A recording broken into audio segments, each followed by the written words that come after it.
Don't worry, I'll hand in your resignation for you. Serves you right. This is my first company trip, and I have a prosthetic leg. My boss, who always had it in for me, left me stranded on top of a cliff, laughing loudly. Me being alone, I was unable to get down from the cliff, feeling utterly lost. But he didn't realize that this would turn into a major event that would greatly impact his own life. And I too would have never imagined that it would change my life for the better. I'm John. I'm a 30-year-old office worker at a video game production company. While I may sound like an ordinary member of society, there's something about me that's a bit different. I live my life with a prosthetic leg. In middle school, I was involved in a traffic accident, which led to the amputation of my leg. I had pushed a girl who was walking ahead of me out of the way of an oncoming vehicle, which ended up hitting me instead. I remember being thanked profusely by her parents, to the point of feeling apologetic myself, as she also sustained severe leg injuries at that time, but had I not pushed her out of the way, her life would have been in grave danger. However, because of my impulsive act to save her, I was forced into a wheelchair-bound life for a while. Even though I didn't regret saving her, seeing my parents cry over my lost leg sometimes made me wonder if I had made a mistake. But I couldn't have just stood by and watched the accident happen. If I were to face that situation again, I would do the same thing, I convinced myself. Mr. Smith, my middle school teacher, once told me, "John, you did something truly remarkable. I understand how her parents feel. Your leg won't come back, and it pains me to see you in a wheelchair, but you did a noble thing. You saved a life. That's truly incredible. It's something that couldn't have been done without courage. Be proud of yourself. Give yourself a lot of credit." His words made me happy. I hadn't made a mistake. I had done the right thing. With those words in my heart, I managed to get through the rest of middle school without giving up. When I was a bit into high school, my mom called me one day, saying, "John, there's something I want to talk to you about." She showed me several documents. "What are these?" "They are brochures from companies that make prosthetic legs. I've picked out a few." Prosthetic legs. Yes, life in a wheelchair can be inconvenient in many ways. With a prosthetic leg, though it will be tough to get used to, you could do a lot more. What do you think? How am I supposed to respond to that? Having lived in a wheelchair up to that point, I hadn't considered walking on my own again and was taken aback by the sudden suggestion.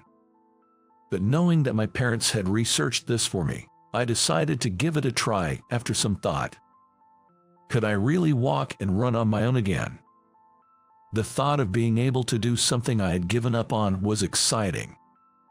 The prosthetic leg that was made for me looked like a human leg.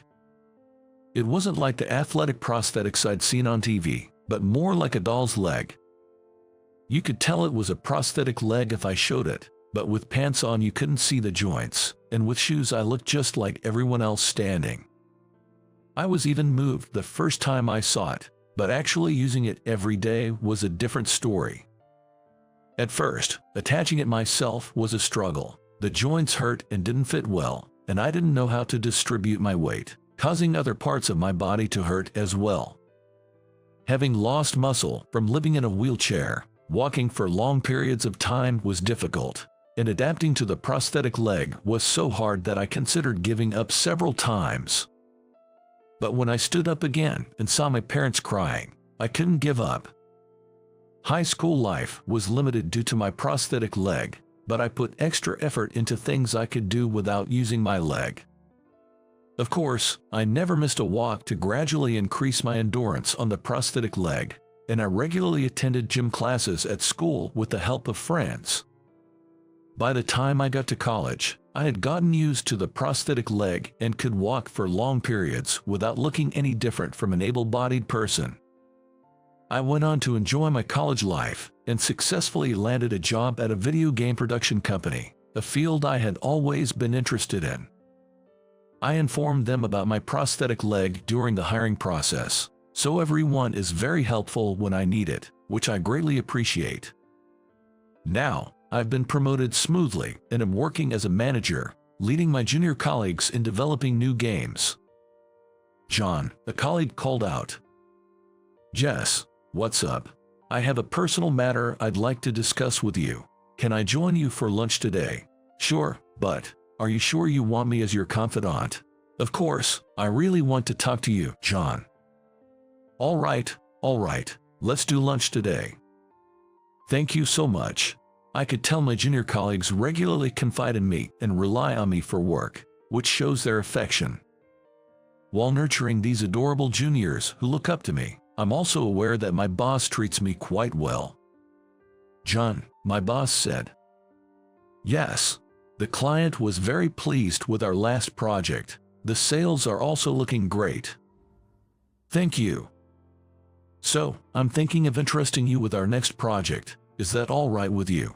Jess, of course. I'll do my best. Thank you. That's reassuring. Well then, John, I'm looking forward to the next one. Thank you. It was gratifying to have such expectations from my section manager, Jason, and it motivated me greatly. I was working hard every day. But of course, there were those who didn't think well of me. One of them was my boss, head of my department, Kevin. Kevin, who is 5 years older than me, was promoted to head of the department when I became a manager. It seemed like he was jealous because I became a manager at a young age, and he often tried to make things difficult for me. He would stand deliberately in a way that made it hard for me to pass in the narrow corridors of the break room, or place shared documents high up where it was difficult for someone with a prosthetic leg like me to reach small things, but they built up stress. However, since Jason has been assigning me more work lately, I considered jealousy to be natural and focused on switching gears to work. Then one day, John, aren't you going on a company trip? I was asked by a junior colleague.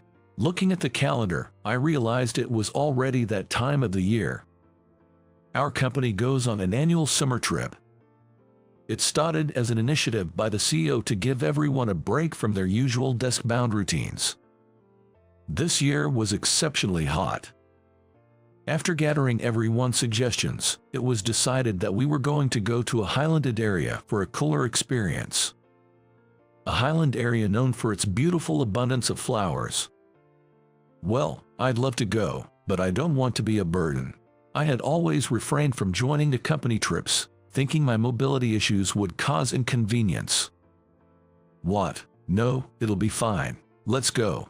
But I can walk fine, but hiking up to a highland is another story. Don't worry about it. We'll all help you out.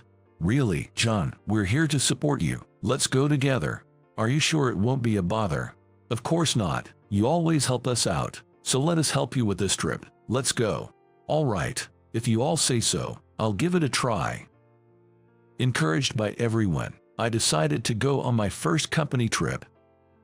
Just as everyone had encouraged me, during the trip, they looked after me, making sure I had no troubles and could enjoy myself.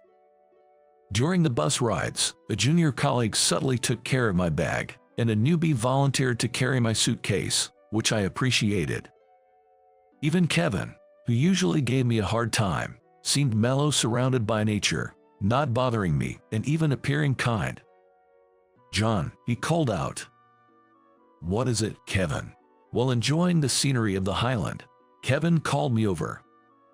He pointed to a cliff apart from everyone else and said with a smile, check it out. The view from up there is amazing. This spot, it does look high. Yeah, I'll help you up. It's worth seeing. No, I might not be able to get down. It's fine. I'll support you going up and down. You really should see it. If you insist. All right. This spot was difficult to climb alone, seemingly high and a bit scary. But the view must be truly beautiful. Not wanting to dismiss Kevin's offer to help, I agreed to climb up with his support. You okay? Yes, almost there. Wow, this is incredible. Reaching the top and looking down, the view was as beautiful as Kevin said. Colorful flowers blossomed beautifully, offering a refreshing sight. I wanted to bring my junior colleagues here to show them. That's how beautiful it was. Kevin, thank you for helping me. This is truly stunning. I'm moved. Kevin. I thanked him, but he didn't respond. Looking around, I couldn't see him where he had been just moments ago. Kevin, where are you? I looked around frantically and spotted him walking away in the distance. Kevin, wait, where are you going? Shouting out, Kevin turned around. Kevin, relieved for a moment, Kevin then grinned and said, "Don't worry, I'll submit your resignation for you," and walked away. What? Resignation? What do you mean? No, wait, Kevin, wait. Serves you right. His laughter echoed around me. What do you mean? What are you thinking? Come back, Kevin. I couldn't get down from here alone. His laughter faded, leaving only my shouts. Anyone? Is anyone there? Help. I can't get down. Anyone? I yelled, seeking help. But this place was off the beaten tourist path, and there was no one in sight. This is bad. Have I been abandoned? Kevin had been kind today. But what if it was all a plan to pacify me and leave me stranded? What if he had planned to leave me here alone from the start? The thought left me shocked. Right, my phone. I remembered I had left my cell phone below the cliff to avoid inconvenience while climbing. It's no use. There's no one around. I couldn't call for help. I couldn't descend a cliff by myself. What should I do now? I was at a loss, but soon the day began to fade. The temperature dropped, and I started to feel cold as my sweat dried. This is bad. There's no use worrying. If I don't return, someone will surely notice. Then, surely, someone will come for me. Deciding to wait until morning, I lay down in the shade to conserve energy. After a while, as the sun set beautifully, I was shivering from the cold when I suddenly sensed someone's presence and looked up. Hey, what are you doing here? Are you all right? You are so cold. I saw your belongings below and couldn't believe it. Can you get up? Put this on for now. Thank you. The man was an elderly gentleman with a camera, who had noticed me and hurried over. That was close. I'm relieved to see you're conscious. Why are you up here on this cliff, sir? I love photographing the sunset. I often come here for it. Then I saw the belongings below and was surprised. Sometimes tourists climb up here and can't get down, especially children. I see. Never mind me. We need to get down quickly. While thinking his voice sounded familiar, the elderly man touched my leg, then looked surprised. Oh, it's a prosthetic leg. Do you know me, John? Huh? Don't you remember? It's Mr. Smith, your middle school teacher. Oh, Mr. Smith. Yes, it's been a long time. Turns out, the elderly man was Mr. Smith, my former teacher. Mr. Smith, why are you here? Well, after retiring, I moved to the countryside to pursue my hobby of landscape photography. I live within walking distance from here. I see. I was surprised but remembered he always had a camera back then. Mr. Smith rubbed my back to warm me up. Here, drink some tea. I'm glad I brought something warm. Here you go. He gave me some tea from his thermos, and its warmth spread through my body. So, why are you alone here? I explained. Actually, I was on a company trip to this highland, but someone left me here. What? He stopped rubbing my back in shock. I was told the view from this cliff was beautiful, so I climbed up with his help. It was beautiful, but then he just left, saying he'd submit my resignation. As you know, I have a prosthetic leg and can't get down alone. I thought if someone noticed my absence, they might come to help, so I decided to wait here. I might not be found in the dark, but I hope someone would come in the morning. I'm really glad you found me. That's terrible. Did he know you couldn't get down because of your prosthetic leg? Yes. What a despicable person. Mr. Smith was angrier at Kevin, who left me, than I was and carried me down the cliff. Thank you. I'll head back to my inn. No, I can't let you go back to a place with such people, and you're more weakened than you realize. Rest at my house. But that's too much. You've already helped me enough. No, come on. I couldn't argue with his insistence and followed him to his house. Oh my, what happened? This is my former student. He needs to rest right away. He's very cold. Could you prepare something warm? That's terrible. I'll bring a blanket right now. Ah, thank you. Mr. Smith's wife, perhaps, a sophisticated-looking lady, hurriedly brought me a blanket upon seeing me. I'm sorry to be a bother. It's okay. Please rest as long as you need, even though our place is small. Small was an understatement. I was surprised by how spacious and warm their house was. Mrs. Smith prepared hot lemonade for me, and while I was warming up, she served stew. Here you go, enjoy. Thank you, I will. The first bite spread a gentle sweetness, almost bringing tears to my eyes with its deliciousness. There's plenty, so you can have seconds if you want. Yes, it's very delicious. I would like some more, please. Oh dear, no need to rush. The stew isn't going anywhere. Sorry. It's okay. I'm happy to see you enjoying the meal. I was embarrassed at how eagerly I ate, almost gobbling up the food. But both of them looked at me with such kind eyes, as if I were their son, which I am truly grateful for.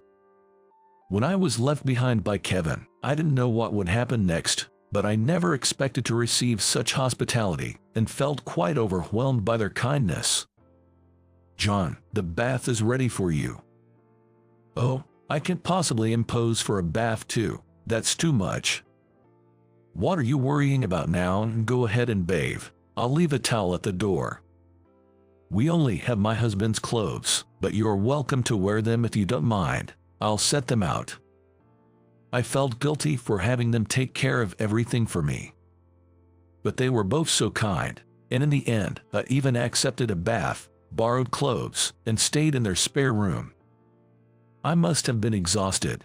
I slept soundly through the night.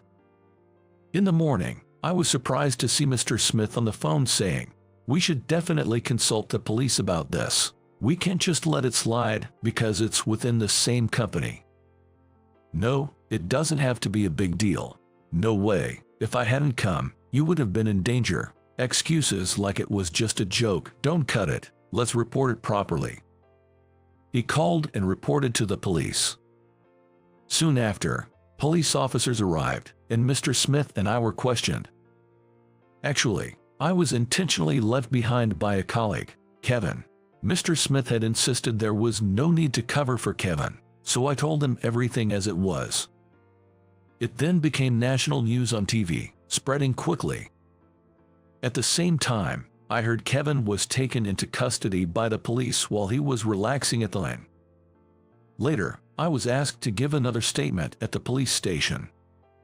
After the questioning was over, I wanted to thank Mr. and Mrs. Smith again, so I visited their home once more. Mr. and Mrs. Smith, thank you so much for everything. No worries. Just like how you once did, I'm proud to have saved a life. Mr. Smith, I'm happy too. It's been a long time since someone enjoyed my stew so much. Thank you. No, thank you for the delicious meal. It really helped me recover. Well, that's nice to hear. Please feel free to visit anytime. As I was expressing my gratitude at the doorstep, some of my colleagues appeared. John, why are you all here? We heard from the police. We're so sorry about what happened. Why are you apologizing? You did nothing wrong. Kevin was to blame, not my colleagues.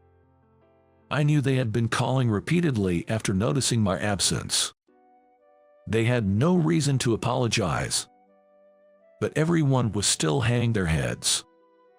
When John disappeared, we asked Kevin, and he told us, John had a family emergency and had to leave suddenly. We didn't know anything until the police came to the inn. We tried contacting you a few times on your cell phone, but thought you couldn't answer because of the family emergency. Looking back, we should have confirmed it more thoroughly.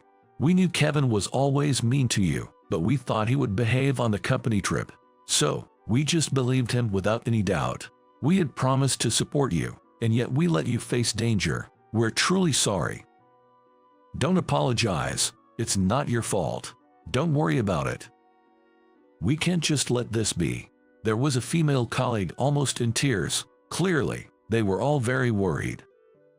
Seeing this, Mr. Smith said, "When I heard you were left behind by someone from your company, I worried about what kind of terrible company you were working for. But John, it looks like you're at a good place. I'm relieved to see everyone loves you.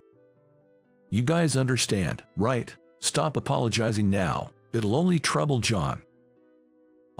If you regret it, just make sure such a thing never happens again. That's all, right, John?" "Yes, everyone. Sorry for worrying you. Let's go home." As I motioned, they all nodded. "All right, let's go back." Later, I heard Kevin was sentenced to prison. Nobody from the company visited him, and he was no longer a topic of discussion. The incident being broadcast nationwide made me somewhat of a celebrity, and even employees from other departments who didn't know the full story learned about it. Although I received concerns from everyone I passed by for a while, I was fine. As for Kevin, I didn't want to see his face, so I didn't attend the trial. Mr. Smith, who went to observe, told me Kevin confessed, "I was jealous he got a position at a younger age than I did. I was jealous that he was adored by both junior colleagues and bosses. I knew he had a prosthetic leg, so I left him where he couldn't get down on his own. I didn't care what happened to him. I hoped he wouldn't come back to the company. I couldn't stand seeing him happy every day despite his prosthetic leg. I thought I'd be adored if he wasn't there. I was shocked to know I was hated to that extent. It was also frightening that living a normal life could incur so much hatred." Kevin's selfish and childish excuses led to his family disowning him. He had a young child, but he was divorced, and now his whereabouts are unknown. He lost his family and, of course, his job. He lost everything. After getting out of prison, he's been barely making ends meet with day labor. None of us, myself included, had any sympathy for him. He got what he deserved. Afterward, I threw myself into the new project assigned by Jason. The game we created was a huge hit. Acknowledged for my contribution, I became a manager and then the youngest department head in the company. I was the most surprised at my promotion but wanted to give my all since I was entrusted with it. In my first executive meeting as a department head, I gathered my courage and said, "I have a suggestion to make. How about we put more effort into hiring employees with disabilities?" Actually, many people with disabilities have put in a lot of effort to live in a society designed for able-bodied people. As a result, there are many highly capable individuals who can surely contribute to our company. Until now, our company had only hired the minimum number of people with disabilities as required by law. However, I believe that we should actively recruit anyone who can contribute to the company, regardless of their disabilities. After all, this is the company that employed me. They should be flexible in this regard, I thought. So, I made this proposal, half expecting it to be turned down. But to my surprise, my CEO George readily agreed, saying, "Indeed, that makes sense. We have John as an example. All right, let's start doing that from the next fiscal year. Arrange whatever we need," making it a decision, and I was taken aback. "Is that okay? Is there a problem?" "No, I just didn't expect immediate approval." If someone as capable as you suggests it, it must be right. Besides, there's surely a suitable job for everyone, whether they have disabilities or not." True to his word, George began actively hiring people with disabilities, not just for new graduates, but also for mid-career positions, provided they had the ability and could contribute to the company. As I predicted, many of them were highly skilled and continuously growing. Knowing about me, they were motivated, realizing that even with disabilities, they could aim for promotions. Their contributions helped the company grow even larger. Some time after we began actively employing people from various backgrounds, a woman joined a company through mid-career recruitment. Her face and name were familiar. It was Emily, the woman I had saved back in middle school. Emily, John, is that you? We were both surprised and happy to reunite. John, you work here? Yeah, I do. What about you, Emily? Where have you been until now? I was working at an advertising agency, but I quit due to various reasons. Then I heard about this company and decided to apply. I see. We got to know each other after the accident when I woke up and she visited me in the hospital. Although she didn't lose her leg, she suffered from after effects that made it difficult for her to walk smoothly like an able-bodied person. We became close as I repeatedly comforted her when she cried, blaming herself for my leg injury. Being of the same age, we quickly exchanged contact information and continued to support and encourage each other even after being discharged from the hospital. When I got my prosthetic leg, she was the only one I could confide in. We kept in touch regularly until graduation, but became a bit distant once we started working due to our busy lives. I'm glad we met again. You look well. Thank you. I'm happy to see you too. Her facial expression was brighter compared to the past. That made me happy too. And then surprisingly, Emily and I started dating. I didn't know it, but she always had feelings for me. I told her I didn't want to burden her with my prosthetic leg, and if she was doing this out of guilt, she should stop. But she said, maybe at first, but now it's different. I genuinely like you, John. Could any man not be moved by those words? I too had secretly harbored feelings for her, and they reignited. Things progressed quickly, and we started dating. We ended up working in the same department, and while working together, we went on dates to barrier-free restaurants and tourist spots in our private time. Having already met each other's parents, they were all tearfully happy about our relationship. Next month, we'll start living together in a barrier-free house, and I'm looking forward to our future. Whether someone has a disability or not doesn't change their worth as a person. What's important is their character and attitude. There's no need to envy someone else's achievements. It doesn't matter who they are. Just focus on doing what you can. Living honestly will eventually be recognized by those around you. Here you go, John. Here's your lunch for today. Thanks, Emily. I'm a lucky guy. I'm married to a beautiful woman who's perfect at housework. My name is John. I work as an office clerk at the City Hall. I've just recently married Emily, and we're still newlyweds. Emily is known as a beauty even within the City Hall. Older men come by just to see her, even when they have no business there. Honestly, it must be a hassle to deal with them, but Emily never shows any sign of it to others. Maybe it's her kind nature that attracted me to her. At our wedding, my colleagues were envious of me for marrying Emily. Even after marriage, Emily's cooking is excellent, and her homemade lunches are perfect. They are both visually appealing and nutritious. Hey, John, did you know? Our neighbors call us the ideal couple. Seeing Emily smile like that makes my smile even wider. I'm truly happy. I get to savor this happiness until the day I die. Marriage is wonderful. I always feel like shouting that out. It's almost a year since we got married. Emily and I have a great relationship, but we don't have any children yet. I'm not brave enough to have children yet. I wanted them, but Emily said that and seemed hesitant. That's right. Pregnancy and childbirth are tough on a woman. I shouldn't force it on her. There's no need to rush anything.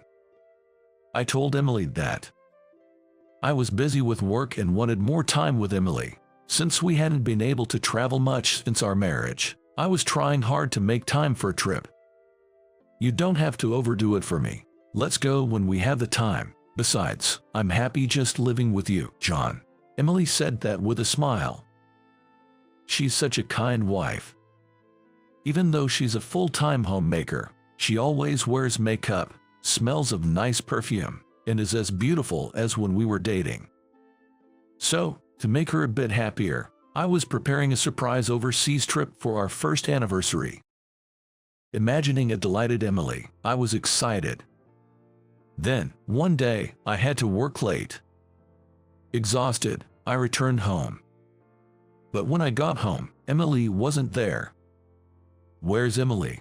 Something felt off in the house. It seemed unusually spacious. On closer inspection, some furniture and belongings were missing. After a while, I realized they were all Emily's things. A bad feeling crept over me, and I saw 2 pieces of paper on the table. It was a letter for me. My hands trembling, I read the letter. It was simply written like this: I've fallen in love with someone else, so I want a divorce. I couldn't understand what was happening. We hadn't fought recently, so I was confused. In a panic, I tried to contact Emily, but as expected, no response. She wouldn't even answer the phone. I was at a loss about what to do. The day after my wife left, I somehow mustered the energy to go to work.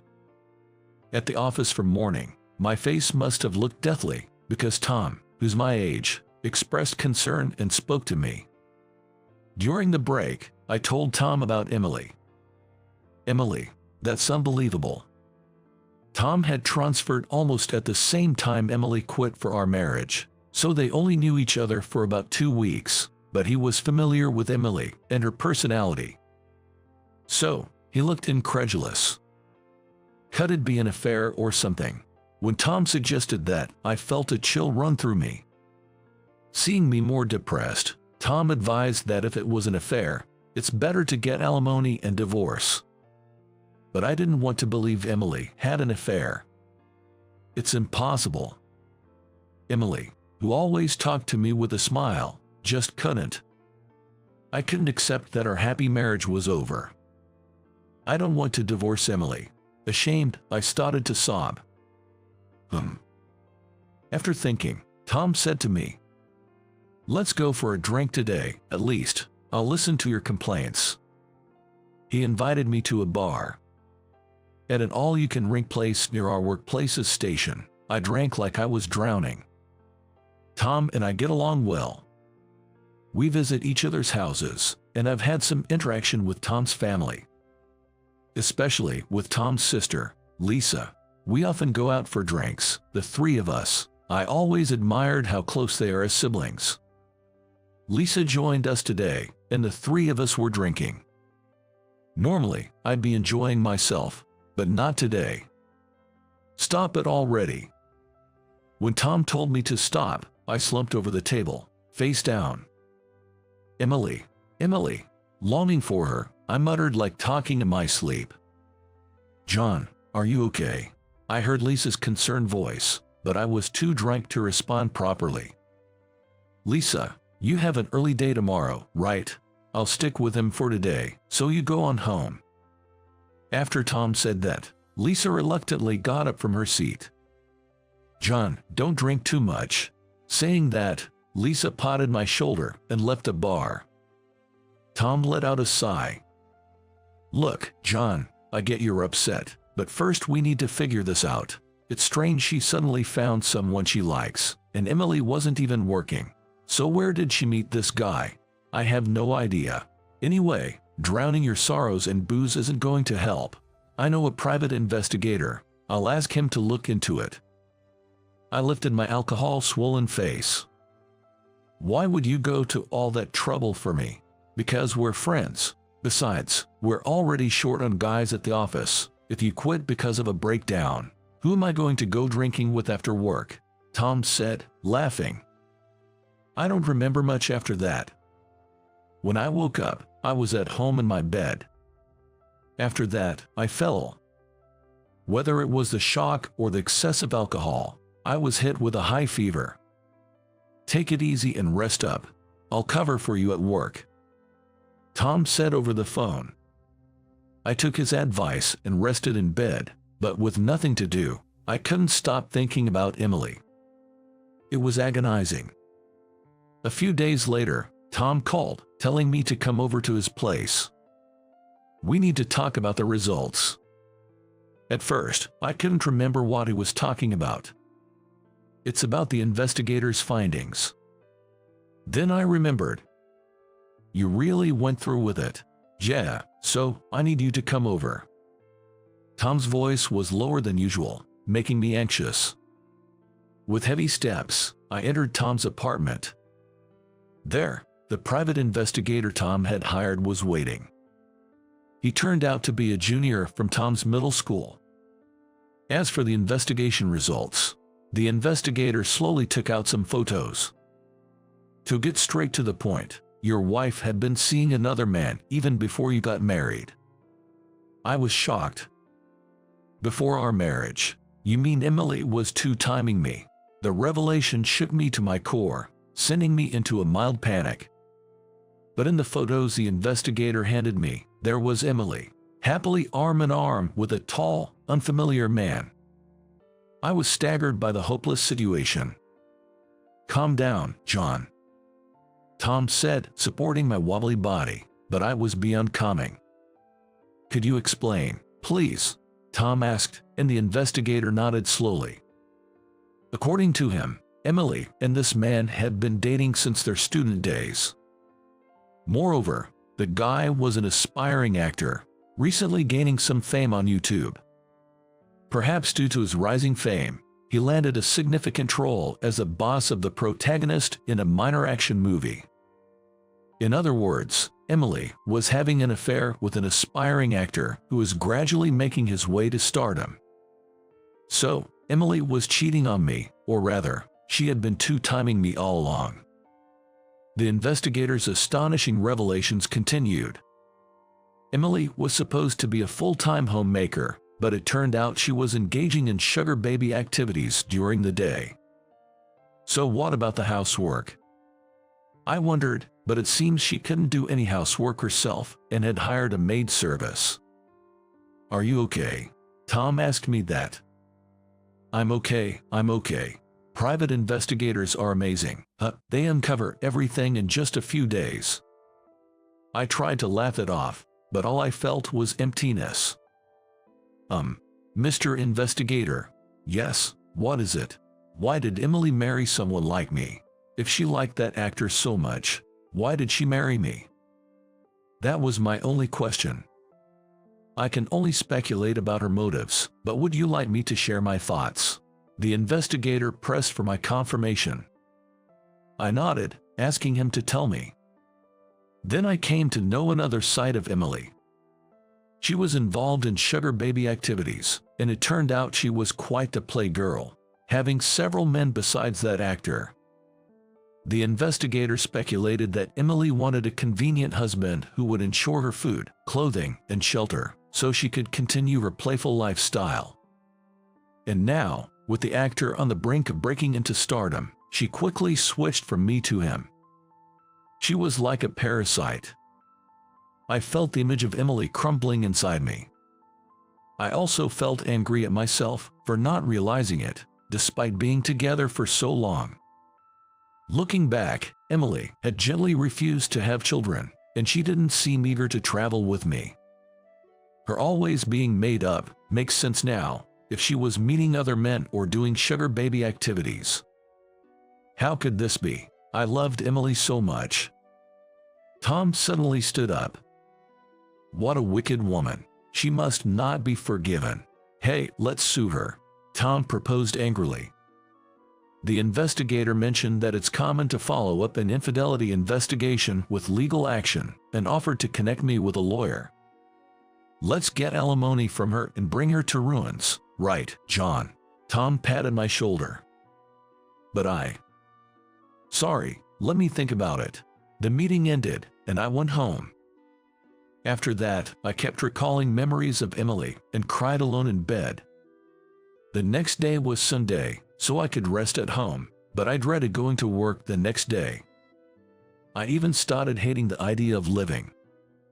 Looking at the overseas trip tickets I was supposed to surprise her with made me even sadder. Emily.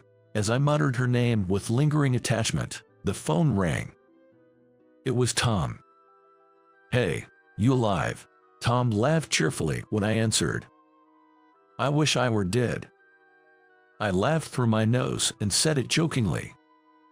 "Don't die over a woman like that." "I know, but..." I could only respond weakly.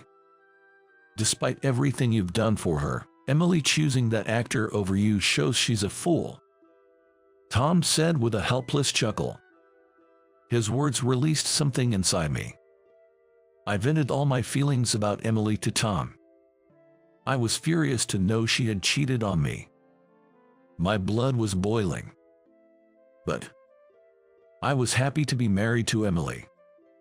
It was because of Emily that I could work so hard.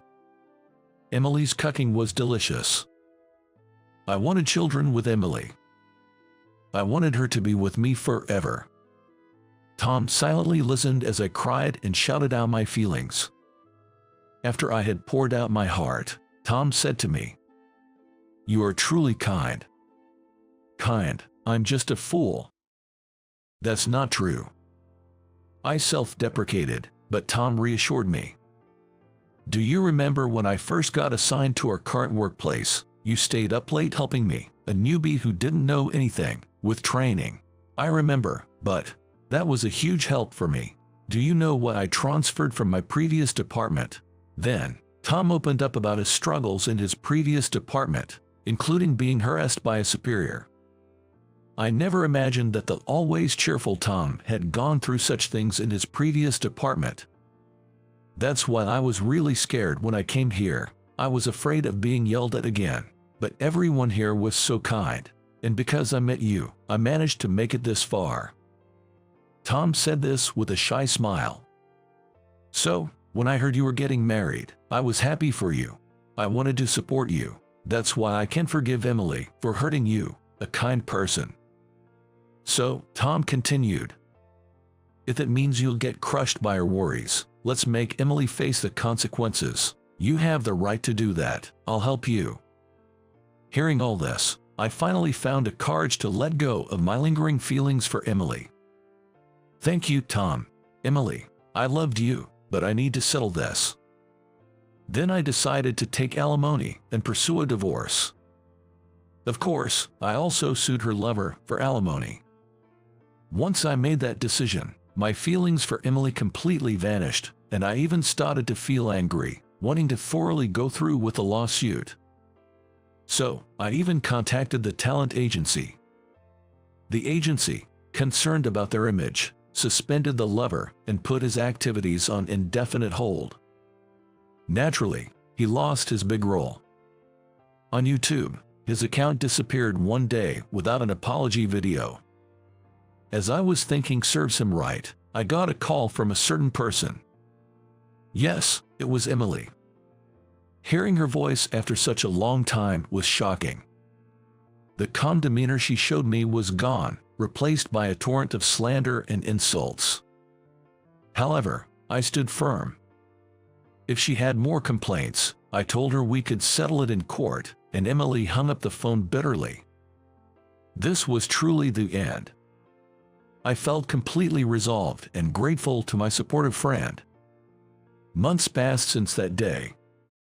I was drinking with Tom and his sister, Lisa, at the same bar. Somehow, I felt happiest when I was with these two. Suddenly, I took out the overseas trip tickets from my bag. These were originally for my ex-wife, but I want you two to have them. I handed a pair of tickets to Tom as a gesture of gratitude. Hey, isn't this a place you'd go with a lover?" Tom said, looking troubled. "Can I really take this?" Lisa asked, surprised and repeatedly questioning. "Jer, take it. Go and enjoy yourselves, you two." "That's a no from me," Tom said, handing one ticket back to me. And he placed the other one in Lisa's palm. "You guys should go," he said with a grin. What? Both Lisa and I said in unison, standing up. No, but, I mean, Lisa would be bothered. Me and her. I stammered, glancing towards Lisa. Lisa, flustered, looked down. Well, if John doesn't mind, I'd like to go, maybe, she said, her face turning bright red. I felt my body heat up too. Oh no, my heart is pounding. At this moment, I was unaware that a new love was beginning to blossom within me. Excuse me, but I will be resigning from the company. The words of my colleague, Noah, echoed across the floor. I was staring intently at him. In my field of vision was Noah submitting his resignation letter to James. At that sight, my mind went blank in an instant. What on earth happened to Noah? I never thought he would leave the company. My name is Robert. I'm just an ordinary office worker in a small company in a rural town. Noah, he was my peer and one of the top salesmen in our company. His sudden decision to quit sent shockwaves through the office. Wait a minute, Noah, just the other day, you were talking about wanting to land more contracts for our company. James's voice, trying to stop him, was unusually loud. I'm sorry, but I can no longer do that. What happened? Were you poached by another company? No, my father became bedridden, and now I have to take over his business. That's a big deal. I guess I can hold you back then. After that, James and Noah talked about various things. But my head was so full of the fact that Noah was leaving that I couldn't eavesdrop on their conversation anymore. I met Noah a few years ago at our company's orientation. After the president's long speech, Noah, representing the new employees, started saying something like this. Everyone, I look forward to working with you for the year. The president's speech was quite lengthy, so I'll keep this short. We thought Noah would get a scolding from the upper management for this speech, but that's a great speech that really understands the needs of the employees. Noah was praised by the president himself. After that, he smoothly navigated his way through the company, becoming a trusted and capable worker. I got close to Noah when I upset a client during a sales meeting. At that time, Noah came to my rescue, defending me from the angry client. When I thanked Noah with a thank you, he laughed and said, "It's mutual, isn't it?" Since then, I started consulting Noah whenever I had a problem at work. And now, Noah is leaving the company due to unavoidable family circumstances. While I understood, I couldn't help but worry about the future of our department. More than half of our department's performance relied on Noah's work. Without him, I wondered who I could turn to for advice. Noah was that important, not just to the company, but to me personally. A few months passed. We're managing somehow even without our ace. Even after Noah left, our department was doing okay. Our performance dipped a bit, but James is rallying everyone, boosting morale and saying we can't let it stay this way. James's go-to phrase is, "Come on, if we can handle even this, Noah will laugh at us." He always used to say that. Every time I heard those words, I thought about how much James cared for Noah. It reminded me of how important Noah was to our department. Would be nice if he were here. Whenever there was a big issue, someone would murmur something like that. As much as everyone missed Noah, I found myself wondering, I wonder how he's doing now. It was a daily reminder of how much we all relied on Noah. One day, after finishing overtime, I got home late at night. To my surprise, I received a message on my cell phone from Noah. The message was a catch-up after a long time, telling me he's somehow getting by. But something about it felt off to me. After all, it had been 6 months since Noah left, and I hadn't heard anything from him personally. Yet suddenly, there was this message. Feeling uneasy, I called Noah. "Hey, how's it going? Did something happen?" I was kind of surprised to get a message out of the blue. Actually, I've got something I need to talk to you about. Talk. Jer, it's a bit of a sudden request, but would you come work for me? Well, at your company, Noah, we're having a tough time settling on a salesperson. I've reached out to other colleagues too, but they all turned me down. So I'm just a backup. A strange anger wells up inside me. I don't know why it irritates me so much that Noah didn't rely on me first. So, what are the terms? You'll consider it. Depends on the offer. I don't want to step down from my current job, and please, no sudden retraction of the offer. I get it. I intend to pay you a salary that matches your career, so please. All right, let me think about it. It's a big decision, even if it's no asking. I can't just say yes right away. Take your time. I'm really grateful you're even considering it. I feel a sense of gratitude towards Noah, yet I'm still torn. I have a certain attachment to my current company, a sense of obligation. Could I really just up and leave like that? For Noah, it's a family situation. Leaving the company seems unavoidable. But it's different for me. Sigh, what should I do? I'm troubled, pondering my future. The next day, my mind is still full of thoughts about switching to Noah's company. I can't decide just yet. Hey, what's up? You look troubled, Robert. Amelia, a junior colleague, speaks to me. She's friendly and calls me senior, but she's like the office idol here. Just talking to her draws the ire of her fans, who then secretly harass me. So I usually keep my distance from her. Just some personal worries. Could it be about Noah? I just noticed you've been thinking a lot about Noah lately. I stared at her, surprised. How did she know about that? Sure, I've been worried about Noah, but I didn't expect anyone to notice. How did you figure that out? I overheard people in the department talking about Noah reaching out, and how it's been a hassle. I wondered if you were involved too. Oh, I see. Her words make sense. Apparently, my colleagues are annoyed about being recruited by Noah and have been talking about it. Noah must have his reasons. I wish they wouldn't badmouth him like this. Did he approach you too? Yeah, kind of. It feels like he's asking me as a last resort since others have declined. That doesn't sound like Noah.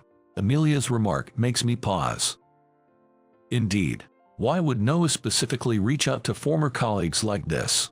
He could easily find people through job agencies or local industry contacts. I wonder if there's a reason he's targeting people from this company. That's a bit concerning. We exchanged glances, both puzzled. But then, an unexpected disaster was about to strike. Sorry, but could you quit your job for Noah's sake? Oh, what are you talking about? This happened when I was called over to James's desk. You know Noah is in a tough spot, right? I want to support him, but I can't leave this company. I could fire a few people from the department for Noah's sake, help them find new jobs. Haha. James's casual extreme suggestion sent chills down my spine. Noah could find capable people locally, without relying on us. Well, apparently that's not working out. A local big shot is sabotaging Noah's business. He's even posted on the job boards, but only weirdos are showing up, making interviews impossible. It seems Noah has even reached out to James for help.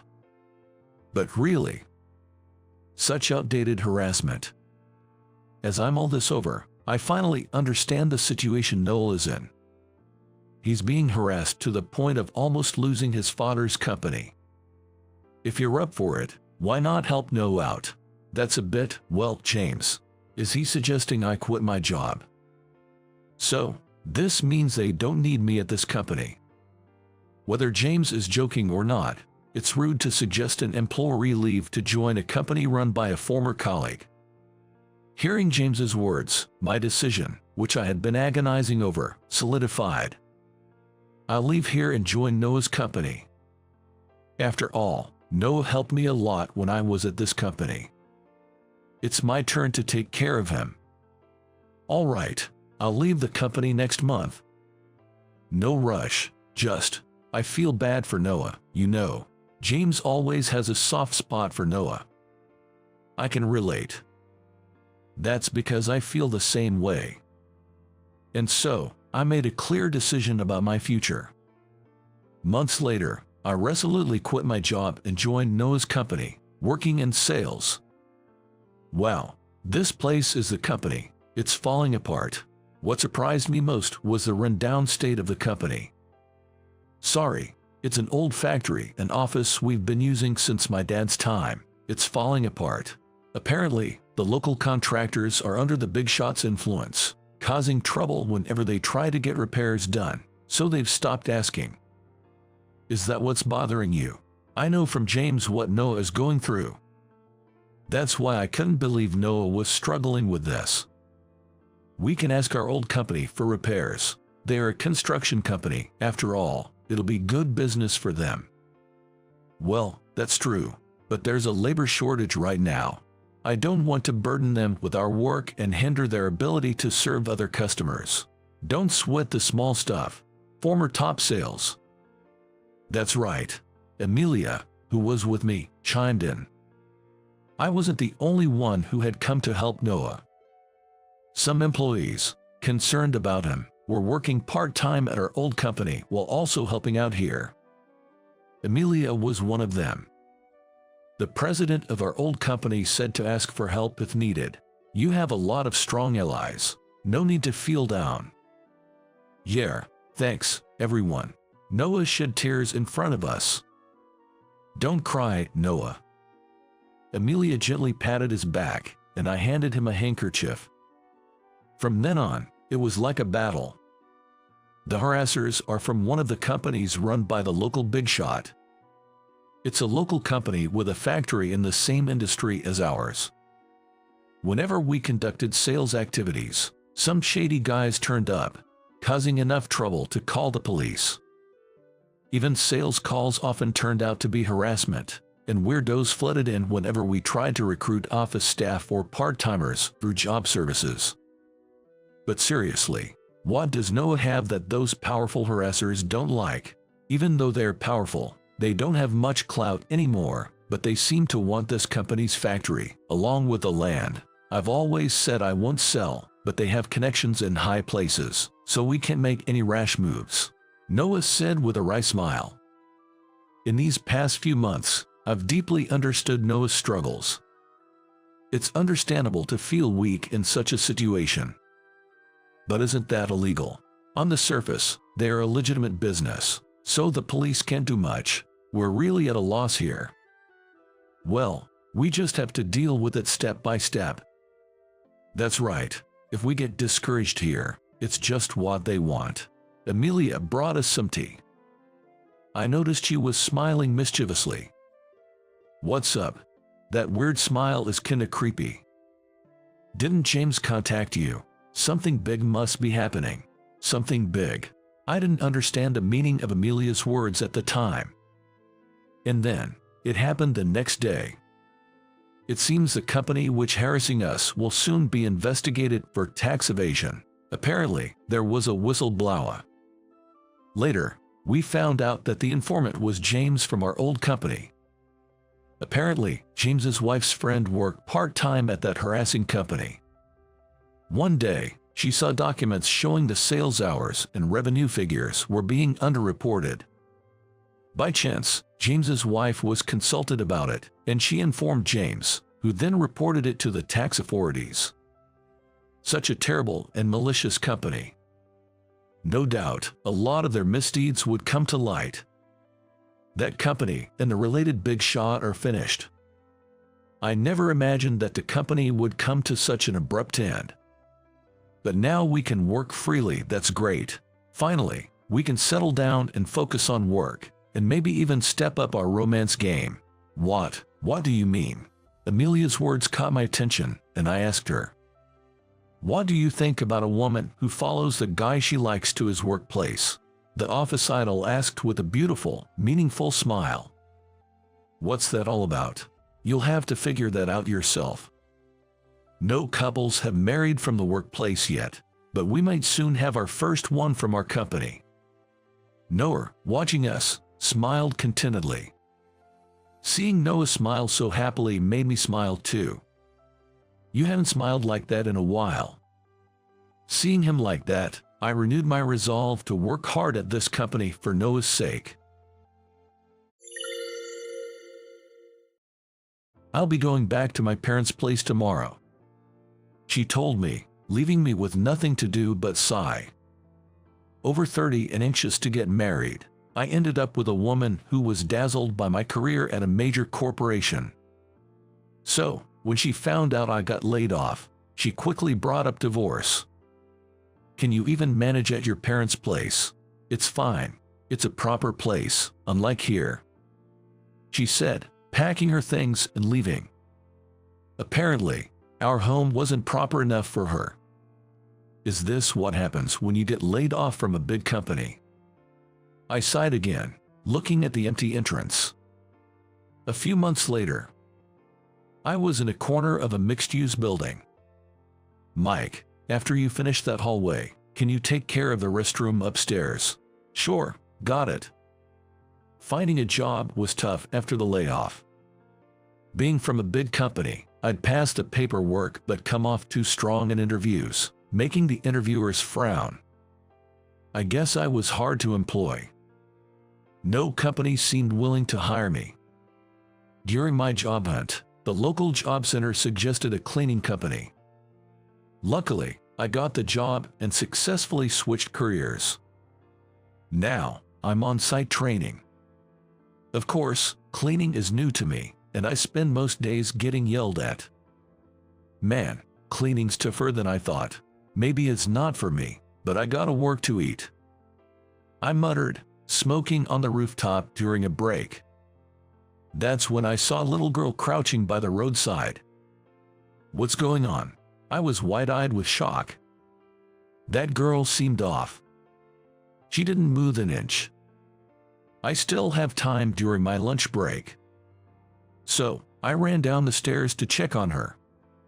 "Hey, are you okay?" When I went to see her and spoke to her, she turned her pale face towards me. She might be around 10 years old. "What's a little girl doing here?" "I'm sorry, my stomach hurts a bit." "Wow, that's tough. Were you heading home early from school?" She shook her head at my question. "Well, I have to buy lunch for everyone." Saying that, the girl took out her trembling hand with a wallet. She showed me a note inside her wallet. "What's this?" It had a list of foods like hamburgers and sandwiches written in a child's handwriting. "I have to buy what everyone wants to eat, or else I'll be left out again." What, really? I realized what she was doing from her words. Seems like her classmates had sent her to buy lunch. That's almost like bullying. "Young lady, forget the shopping. Let's go home now. You're pale as a ghost." What should I do? She swayed right in front of me. "Are you okay?" I supported her, holding her up. I needed to protect her without looking suspicious. "Then, I'll call your school, so tell me the phone number." Okay. I called her elementary school and arranged for her teacher to pick her up. Meanwhile, she rested in our break room in the mixed-use building. Sending a sick kid on an errand during lunchtime. What kind of teacher is in charge? It's not the teacher's fault. It's because I don't follow what everyone says. Lying on the bench, she weakly spoke to the manager, Josh. But this is a bit much. To make a child with a cold run errands when she has school lunch is nothing more than harassment. Is it? She looked down at Josh's words. "Anyway, you should drink something first." I handed her a sports drink. "Thank you." A slight smile appeared on her face. Seeing her adorable smile, I found myself smiling too. Such a polite and good kid. Why would her classmates do something so awful to her? I can't believe it. Then, there was a voice at the door of the break room. "Excuse me, I heard my daughter is here." Looking towards the door, I saw a young woman, out of breath, standing next to a stern-looking man. The woman, looking sorry, rushed over to us. "I'm the mother of Kayla, the girl you've been looking after. I'm Johnson, her teacher." Mr. Johnson and her mom. "Got it. I'm really sorry for the trouble my daughter has caused." "No, she hasn't caused any trouble at all." Kayla's mom bowed deeply, but I shook my head. "Rather, please let Kayla rest at home as soon as possible. If she keeps going like this, her condition might worsen. She needs to see a doctor." That's when Mr. Johnson, standing next to the mother, said something astonishing. "I understand you are not feeling well, but there's a problem with your behavior too." "What?" The atmosphere froze at Mr. Johnson's words. What is this man talking about? "You say there was harassment, but leaving school to go shopping requires some serious reflection." I interrupted Mr. Johnson mid-sentence. "Are you even fit to be a teacher? What's wrong with you? I'm just stating the obvious. Don't you feel anything for this girl, who's been bullied into shopping by her classmates? Are you out of your mind? Are you even a teacher?" Manager Josh backed me up. Mr. Johnson glared at me angrily and continued. "Normally, you should refuse. If you can't do that, doesn't it reflect a lack of home training? Is it my fault?" For some reason, Mr. Johnson turned his gaze to Kayla's mother and said that. "It's not my mom's fault." Kayla, who had been lying down, suddenly sat up and glared at Mr. Johnson. "What's that attitude towards your teacher? Everyone told me. They said my mom's school lunches taste bad, so I should bring tasty stuff from the convenience store. If not, they'd tell Mr. Johnson and get my mom fired from the lunch diner. That's terrible. Is that true?" Kayla's mother looked shocked, staring at her daughter. Even Mr. Johnson seemed surprised by this revelation and started asking Kayla for more details. "What do you mean by that? I've been told for a long time by the kids in my class. They say my house is a poor single-parent home with a mom who makes lousy school lunches. They don't want to hang out with me because they think poverty is contagious. So, might that be a misunderstanding, Kayla? When I heard about this earlier and checked with the students, they said that wasn't true. Of course, they wouldn't admit it." Kayla glared at Mr. Johnson through her tears. "Well, that may be, but..." Mr. Johnson was flustered and fell silent. We'll be leaving for today. I will report this bullying incident to the school." Kayla's mother, who had been watching, said this to Mr. Johnson. He looked surprised, staring at the girl's mother. The mother turned away from Mr. Johnson's gaze and said to Kayla, "Let's go, Kayla. We've caused a lot of trouble. I'm very sorry." "Thank you, sirs." Kayla and her mother bowed to us and left the break room. The problem was, Mr. Johnson, the teacher, just stood there watching the mother and daughter, saying nothing. Aren't you going back to the school, Mr. Johnson?" "Yes, I will return, but there are things I want to think about." Mr. Johnson stood there stunned, tears welling up in his eyes. "I'm not in a position to say this, but I think what you just said is the worst thing I've ever heard from a teacher." When I said that, Mr. Johnson's tears started to flow uncontrollably. I felt sorry for him, even though I thought it was pathetic. "Well, life doesn't always go as planned, you know." I patted Mr. Johnson on the shoulder. Then, Mr. Johnson turned his tear-stained face to me and said, "I'm sorry, but do you have time to meet soon?" A few days later, Mr. Johnson and I were sitting together in a pub. I thought I was doing all right, but, realizing that everything Kayla said was true, I didn't know what to do. Mr. Johnson said, his eyes brimming with tears again, "Well, nobody expects a student they trust to lie, right?" I listened as Mr. Johnson told me what happened next. It turned out that several kids in Mr. Johnson's class had been harassing Kayla. And to make matters worse, the ringleader was a top student, supposedly a good friend of Kayla's. The harassment started because a classmate's mom said, "Kayla is from a poor single-parent home. She's not like our wealthy families." What a terrible thing to say, making such classist remarks. Mr. Johnson shook his head in dismay. People like that really make life difficult, saying such things. Even as a cleaner, I remembered being shouted at by businessmen. Move it, you're in the way. People always seem to be looking for someone they can consider beneath them. I remembered my boss David often saying.